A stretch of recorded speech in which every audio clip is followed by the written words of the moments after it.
All right. Hey guys. This is the first episode of Planted. We were originally going to do a live stream, but it turns out on YouTube Live that you can't record or you can't do any sort of like streaming unless it's like on your phone or like iPad. And the quality of that kind of just stressed me out. I don't think it would have looked good. But I guess first I'll if Kalen wants to introduce himself a little bit, just talk about kind of, I guess, what you're into, what you do, and if Yeah. you want to also talk about what we're kind of trying to do here, also. Yes, yes. My name is Kalen. I'm based out of Texas. I am a community organizer and social critic. Currently, right now, what I'm looking to discuss is organizing around marijuana possession and the disparities amongst the racial disparities that lie amongst Black people and also non-Black people with racial disparities, and how we can actually see the social progression within youth politics. So, this will be the conversation around today. Cool, cool. So yeah, specifically today we're talking about racial disparities in marijuana arrests, and despite um, there being a lot of reformation, legalization, there still is a racial disparity. And then from this discussion, we're kind of branching out further to talk about the relationship between the justice system and Black people in the States. So we're going to center our discussion on Judas and the Black Messiah, um, which is specifically talks about the kind of use of Bill O'Neill as an informant by the FBI to kind of help them in the assassination of Fred Hampton. And we'll. I'm curious what you think of that and everything. Yeah. But first, if you want to just talk about the kind of the specific issue we're discussing, some of the data and everything, some of just the facts, because I know that you were telling me, like, especially in Texas, this is a big problem. Yes, yes. So currently, we're seeing right now that there is a three times more rate of Black people in around local Texas areas of Dallas, Austin, Houston, certain major metroplexes, where we can actually see a consistency where Black people are also being charged at three times the rate than their counterparts, right? And what's going on is we're seeing that these things keep being constant, and a lot of voters, where we see a lot of white voters in the state of Texas, are saying that these are individualized issues more than systemic issues, right? They're saying that these are individualized situations. And my issue is if we keep seeing some form of a constant of, okay, well, our statistics aren't measuring that these are something that is individualized, right? Like this is the same police system that's been around for 400. This same system that was started in the 1800s, right, in Boston, to be specific. And this system was started off with the specifics of going after and policing enslaved persons, right? It was also always to be in a focus around how we can actually detain wealth, gain wealth, and also, that on the Black body. So that's more so my focus around how we can actually articulate the language and change the material conditions for this. And I, right now, advocate for progression within a progression within reforming the police academies and the institution itself, and actually giving us a new outlook of how we actually look at public safety. Mhm. Yeah, and like specifically with this issue, like I was looking at you found it was ACLU analysis, which they're a nonprofit legal advocacy group Yes. in the U.S. You probably would have heard of them. They're pretty popular. They're very instrumental in a lot of cases, especially involving First Amendment rights. They do have I guess one of the common criticisms is that they have a progressive bent in its advocacy. So if you're more like right leaning, then you might have Yeah. issues with this analysis. Just to be trying to be objective, but it seems like they did their work, and Yes.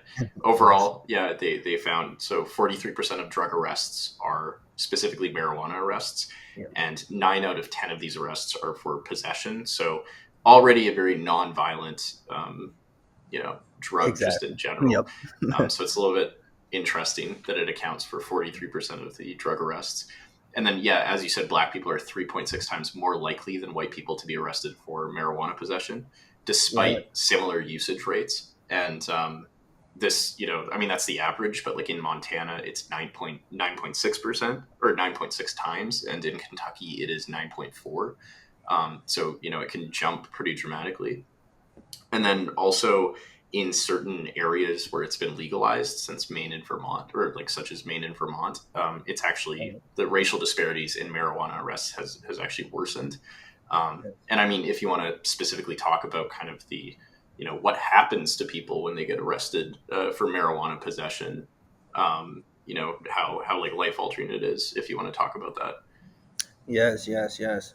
So multiple times, right? We have seen cases to where they can kind of go different ways, right? Some people when they get when they get arrested, right, for marijuana possession, it goes to, okay, well, let me check their track record, right? Sometimes people when they're younger, they do a lot of things. So then the track record kind of confirms the certain case that just happened with the marijuana possession to where they now are facing, let's say, a total of more than 10 years just for the possession of marijuana. So then now when they get out 10 years, we see cases where there's the same trend is they're least likely to get hired again. They're not able to actually go into work. I think there was a statistic that was actually put forward saying that uh, a, a black person who is basically a black person who is arrested on a marijuana charge is still least likely to get hired compared to a white felon that did a specific charge that may have been assault or a violent crime in a way. So we see the consistencies that there's also this perpetual state criminalization amongst black people and black bodies, regardless of what the charge is. So that's more my statement Mm-hmm. on it. Yeah, no, I mean, it seems to dramatically affect people for how kind of, you know, non-aggressive and non-violent the actual. Yeah. I mean, I'm in Canada, so it's like it's legal here, and it's like I don't know. We haven't it hasn't descended into the purge here with people like getting high regularly. And then I guess to kind of to bind it with the movie that we're talking about today, which I'm excited to talk about, is Yes. just, in general, you can link this due to, systemic racism in the justice system. Um, you know, Specifically here, the sort of war on drugs policies disproportionately targeted people of color. Yeah. And, this is largely due to racial profiling, according to like Pew. And here they have a quote where overrepresentation of Black people in jails is a reflection of disproportionately higher admission rates and longer average lengths of stay for Black individuals than Yep. for their white or Hispanic counterparts. And these disparities persist across charge severity, which is important, age group, and sex, as well as other metrics. So there's a empirical kind of consistent Yep. evidence to show that there's racial profiling with regards to this crime, quote unquote. Exactly. Um, so that's one of the reasons why we kind of chose this movie, Judas and the Black Messiah. Not a perfect movie. I found it, it was very enjoyable to watch. It was. I know just in general in Canada we don't know a lot about the Black Panthers. We don't learn about them too much, but I also know, I'm pretty sure in the U.S. education system, it's mostly like you guys will talk about MLK and Malcolm X, but you won't really touch on the Black It Panthers. Yes, like it won't be in a narrative that was actually for the revolution, right? It'd be in a narrative that actually benefits the state and the status quo. So it's Mm-hmm. like, how much can you say about the Black Panthers? Mm-hmm. Because when you do start to realize that a lot of people, when they get an actual real analysis on what the Black Panthers were looking to do, you can see that, okay, they were the biggest. J. Edgar Hoover stated that they were the biggest internal threat to the United States, and all they were doing was free breakfast programs, medical assistance, specifically justice assistance, right? So, say if someone would actually be criminalized or something, they would actually do it to where they facilitate, lawyers and other legal actions. How would someone who doesn't have, how would a group and an organization that doesn't have any immense power that's equivalent to the U.S. military be a threat? Mm-hmm. Right? And it's not specifically what they have done that was the threat. It was what it can be. Right? When Mm-hmm. people were seeing the Panthers socially organized around the times of like the '60s, late '60s, around that era, right?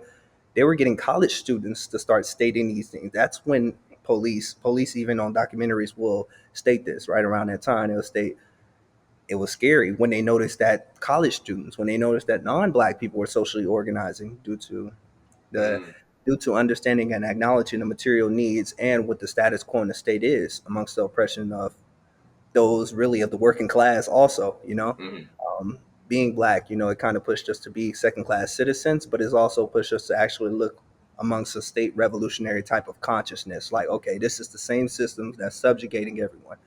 And I mm. think that's the perspective that we need in a way.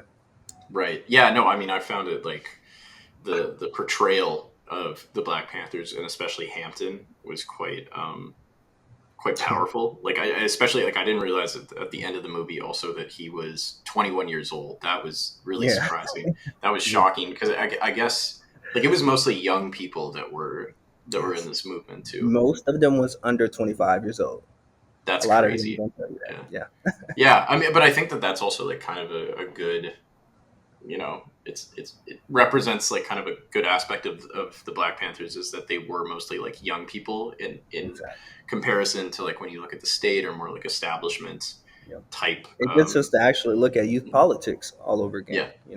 Yeah. Hmm.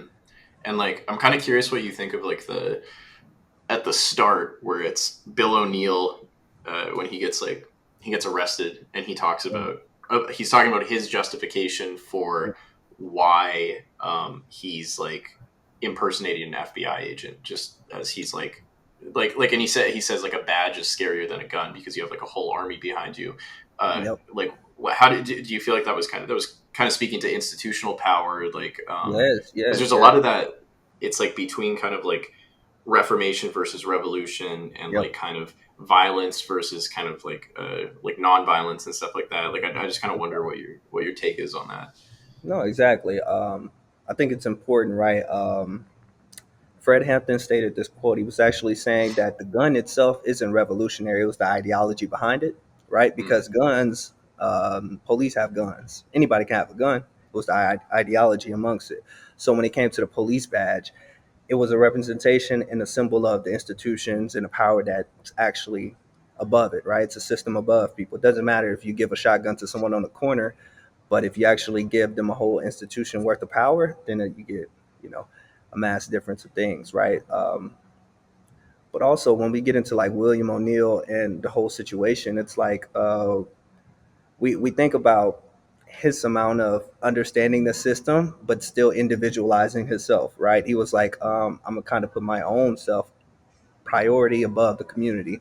And also he was acting in a quick reaction, scared. Um, it's so much to break down right there. But yeah, yeah, that was like a recurring theme too was kind of self-protection self-preservation versus kind of fighting for a cause larger than yourself yeah, like you see it with O'Neill where he's he's obviously he's kind of just adopted the fully capitalist like framework of like he'll yeah, do anything for his freedom exactly. and his freedom being his ability to kind of just keep making money and stuff and then there's also with Hampton who he's willing to die for the cause willing to die for the revolution predicts kind of Yes, how yes, he will die and which is good, but then you see this very human side where he's going to become a father. He's going to like, now he yep. has a family. Um, yeah, I guess, yeah, that part, like, I don't know. Yeah. What do you think of Did that? you see the Did you see the tears from his wife's eyes? Soon Mm, as it was, they were currently right at the current meeting, right? And she's just like thinking like he's soon about to have a baby, mm, and he's up here saying that I will die for the people, and you can see like a sense of conflict right there. But it's like mm, she also realized that he would die for the baby, because the mm, baby is a part of the people and the people are the power.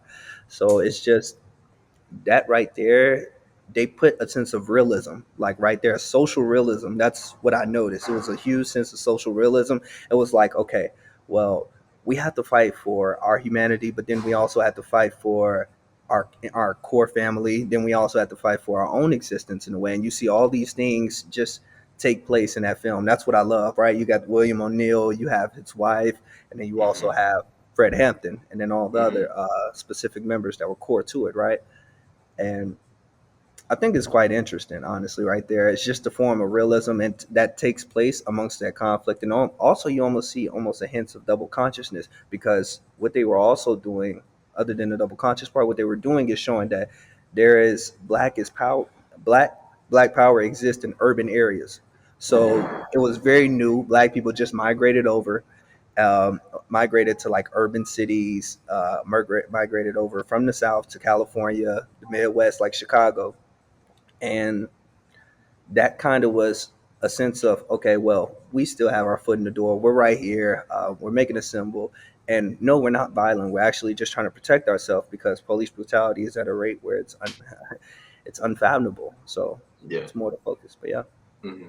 Yeah. What do you think of that? Because I'm like, in one way, it's like we need self preservation in order to like survive and be able to, and then also in terms of like when that expands to your family, like you there is like a little something a little bit like morally weird about being like okay with like dying for the cause of like you still have like kids and stuff like that because it's this kind of circular like you're dying for the cause so your kids will live like a good life, but then also like will they live a good life if you're dying for the cause? It's like will they understand and stuff Exactly. like that, like it's because I think they hint at that with the um, when they show the FBI that there's that kind of like the issues with being like so family driven. Like they're like they really kind of portray that sort of like brotherhood and like they're all in it together and stuff like that. So it's like don't step out of line. Like there's also kind of a bad aspect of like self preservation.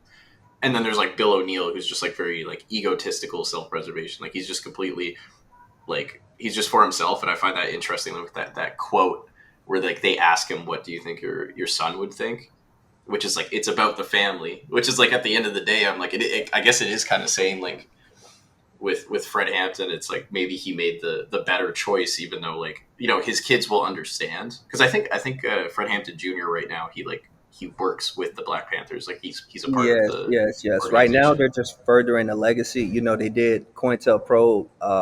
You would say it successfully did its thing, Mm-hmm. doing that. It ended in the late '80s, but the Mm-hmm. movement, the legacy still lives on. Now they have specific different chapters in other states now, but Mm-hmm. currently, yes, Fred Hampton is now speaking. Fred Hampton Jr. is speaking, Mm-hmm. public speaking at different platforms. Honestly, just to Mm-hmm. furthermore the analysis and actually what they stood for. Because Mm-hmm. what's big is Fred Hampton stated, you can kill the revolution, but you can't kill a revolutionary. Mm-hmm. And I Or think that speaks or for itself. isn't it you can kill the revolutionary but not the revolution?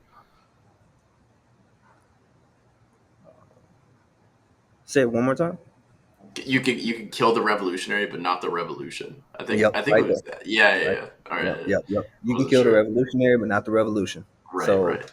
and it's just like, how do we actually deal with, okay, a post Black Panther Party right now? How do we deal with actually understanding what's the revolutionary today? What's the revolution today? Hmm. What's the acts? What's the means to that in a way? Exactly. Yeah, yeah, Yeah. yeah. That's interesting. And I also, yeah, I want us to talk about the. He says like, what if the overseer banded with the slave and slit the master's throat when he's talking to that like Oh, the that's I don't big know right if they there. were. It was like a rural group of people. I don't know what they were all like white people that Mm, were they seemed like of a lower class, and it's like right. he like Fred Hampton walks in and I think one guy goes like my dad wasn't like rich or anything when they were like slave, or like my grandpa or great grandpa wasn't rich when they were slaves. He was just like Right. he was like a sharecropper or something. And then so he's kind of talking about that sort of like class consciousness of like Yes. what if Yes. there's like an alliance, like it's not really about race, it's about like there's like elites and then there's and because that seemed that really resonated with me, is this like especially seeing the formation of the rainbow coalition, um Yep. power anywhere there's people, like what did you think of that? Yeah. Like when you see the Rainbow Coalition, you actually see groupings of, I forgot specifically the party's name, but I do know that they had the Puerto Ricans party. They Mm-hmm. had, that's what the name, Puerto Rican party. There was actually a group of white. I forgot the name of it.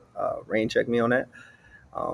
But basically, they all coalesced around the idea that capitalism does breed racism, also, right? It Hmm. feeds into the system. And it's like, okay, well, the issue is not that there is an individual racist or any of these things. It's the fact that this structural system promotes the profitization and also the privatization of capitalism, which continues racism over and over Hmm. again. And it's like until we realize what's going on, you and me, we're going to be in conditions to where materially our material needs are met. So I think that's more of a unique proposition that a lot of people sometimes need to coalesce around, especially in Hmm. this current political landscape. Do you think that's why the FBI was so like kind of concerned? Was like they weren't like, especially Fred Hampton, like they saw him as a threat because he wasn't really going with that sort of like divide and conquer kind of Yes, narrative that it seems yes, like the state, you could argue, yes. was kind of I like think implementing. Yeah, no, I think the biggest issue that they saw with Fred Hampton, they marked it down. They said the Messiah, stop the next rise of the Messiah. And it wasn't the fact that, like, we're human, right? We have lifespans. It wasn't the fact that, okay, well, this man, he's going to live forever. He's going to keep doing this revolution. No, it's the fact of what he can spark. It's the fact Hmm. of him promoting a form of class consciousness and social consciousness and the social transformation that was emitting amongst that. So it's quite interesting to see, like, how could someone be a big threat without actual having the same forms of material necessities that other groups have, in a way? Like, when we think about Hmm. that and reanalyze that, it's like, okay, wow, this it's about ideology, and it's about what you can do to the people and where you meet the people at, in a way. Like, Hmm. what do you get from when someone's actually trying to go over the idea that the ideology and then the material together can meet the people where they're at, and how that transforms a lot of Yeah, yeah, no, that makes sense. Yeah, I was kind of like surprised by how I kind of wish that the movie went into that more of like why the FBI, because I guess it's more about the process of the FBI, like just yeah, pursuing, trying to like stop him. But it would have been interesting to see more just like why the FBI was so like, especially this, like he's like 21 years old. Like it's like yes, just going back to that, I was just, what sort of threat do they see?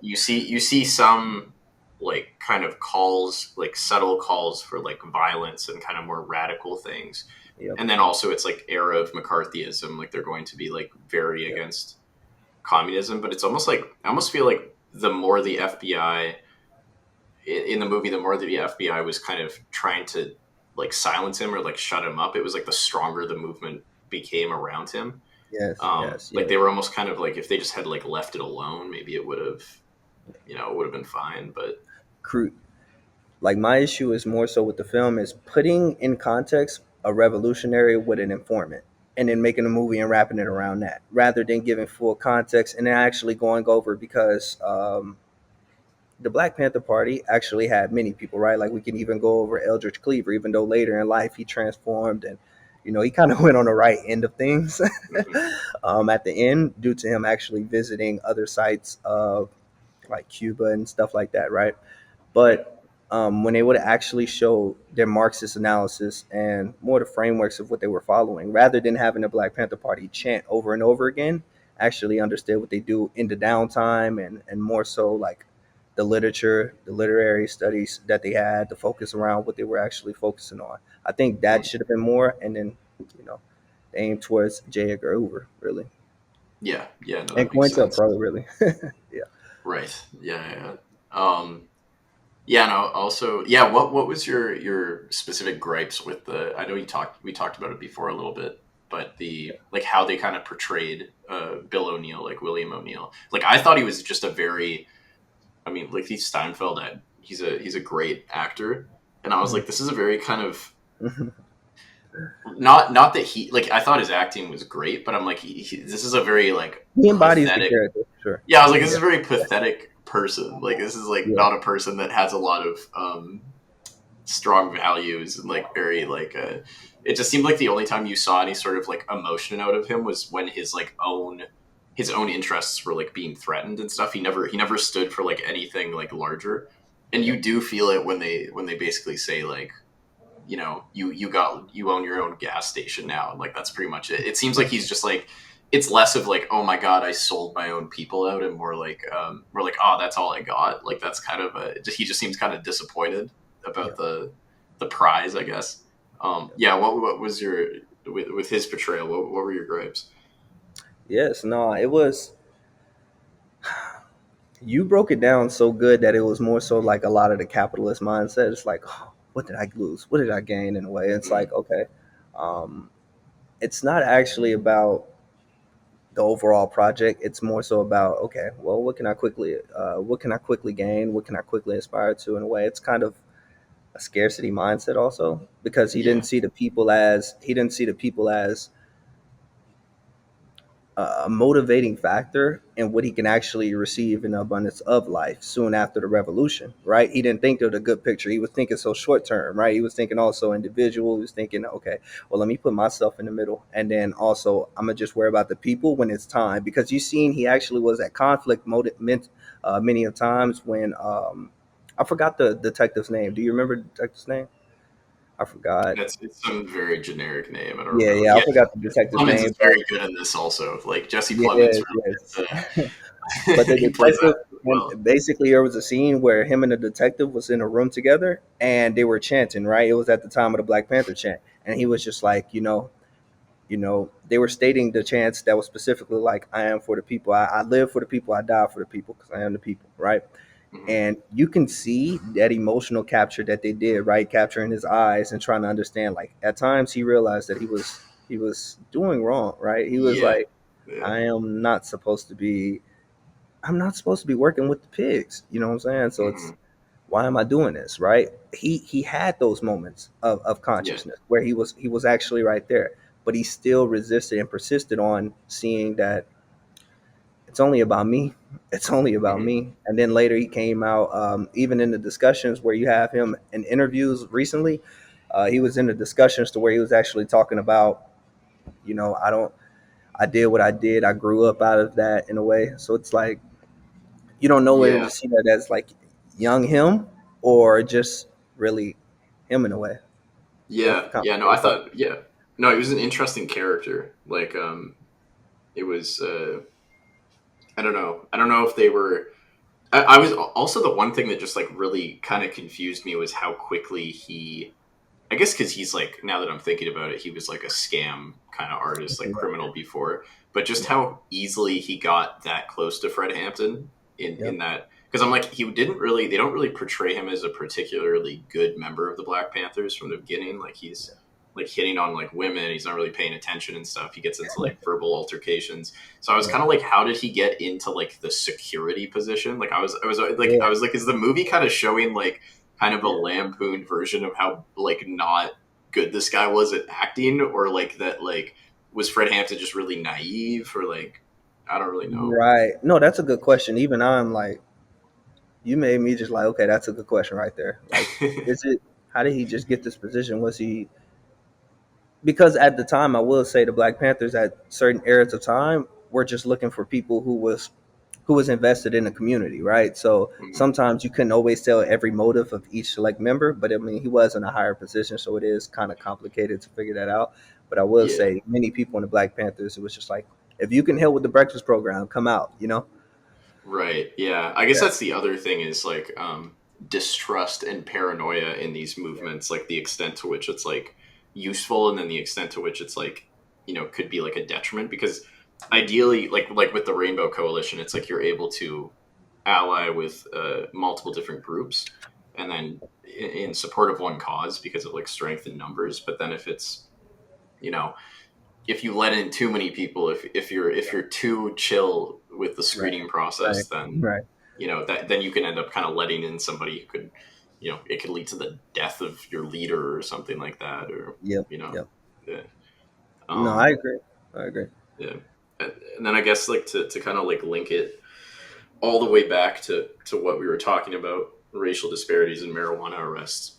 How do you think the movie kind of handled the justice system and like black people's relationship with the police? Yes, yes. The movie did it perfectly with that part, I would say. they they quickly pointed out the idea that we knew that they were black people, as in we black people were aware of the fact that there was some form of opposition amongst that, right? And when we kind of see it today, right, when we see it like from the point of 1960s to modern, like today, right, we can see that there is actually almost not a form of the same level of distrust, but there is still distrust amongst the police. There's still distrust amongst what's going on because there's still set assumptions about what's going on. The movie pointed out Mm, real good when it came down to actually how it was focusing on, okay, well, let me keep myself armed. So sometimes with marijuana would have guns on them, but it wasn't simply just to have guns. It was simply just sometimes I may need to be protected.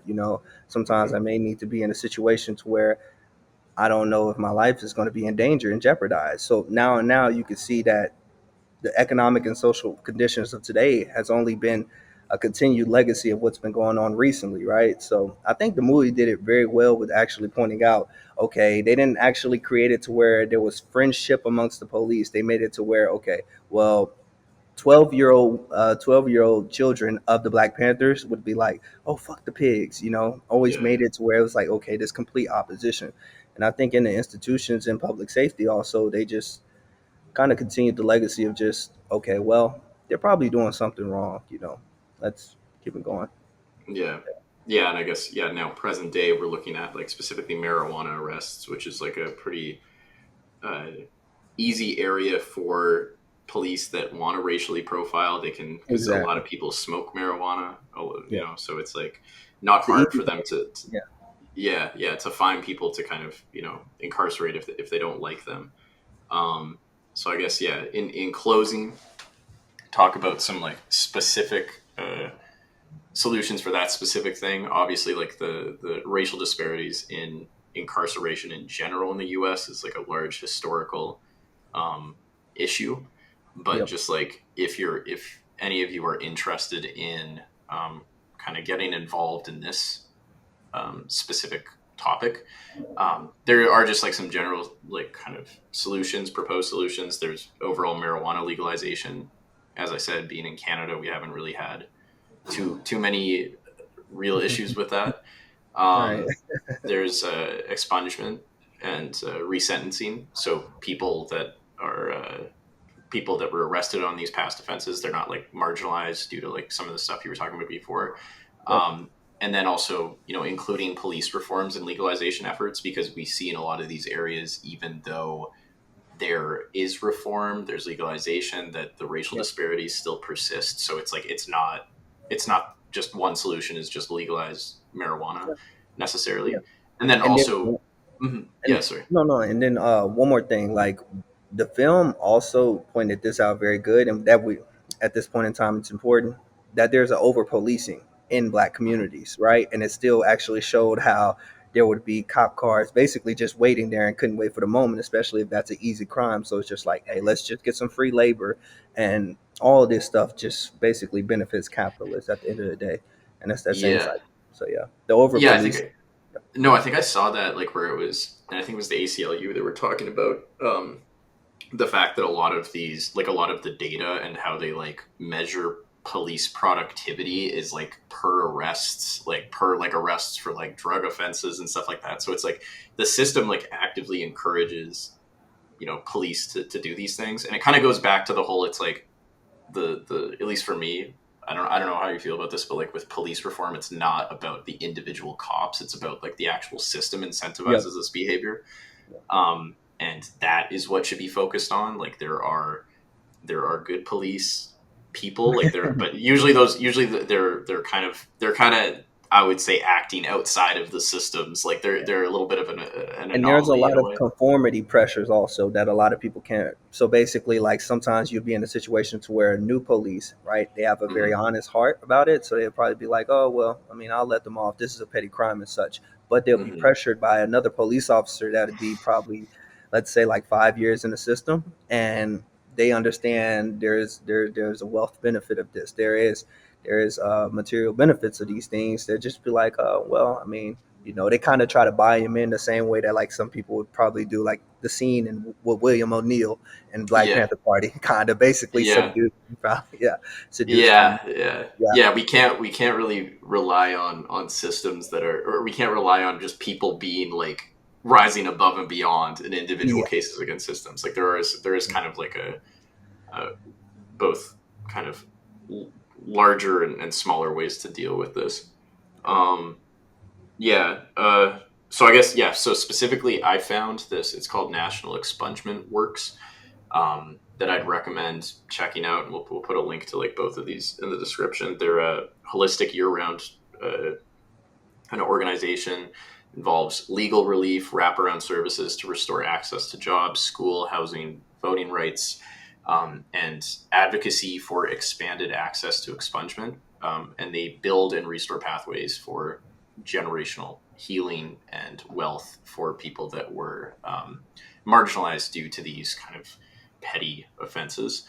Um, and you can volunteer in your community because they're kind of like around the states.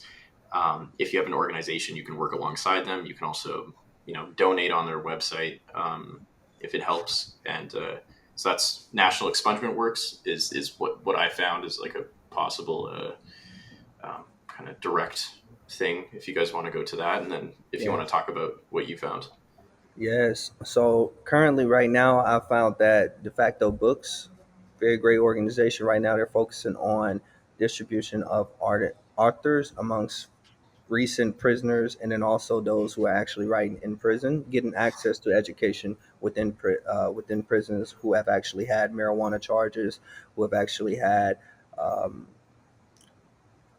felony charges that were basically not evident and haven't been backed up, but they quote unquote currently have been false accused. Then also I've had another organization which is Schools Not Prisons, which they are currently have a program right now contributing to growing a growing movement and shifting public spending on educate from punishment to education. So Hmm. that's the organization if you can. Okay. Yeah. No, that sounds really cool. Yeah, we'll provide the links to both of those in the description. Other than that, I think that's we got it all under 40 minutes. I think I don't know. I think sometimes we could try to do a live, but it would be more relaxed. But I just think with the amount of information and stuff, and we'd have to be like holding up our Yes. phones. Yeah. Um, Probably not like very fun to watch, but it would be nice to get like people talking. Um, and then I think yeah, we have a Discord set up.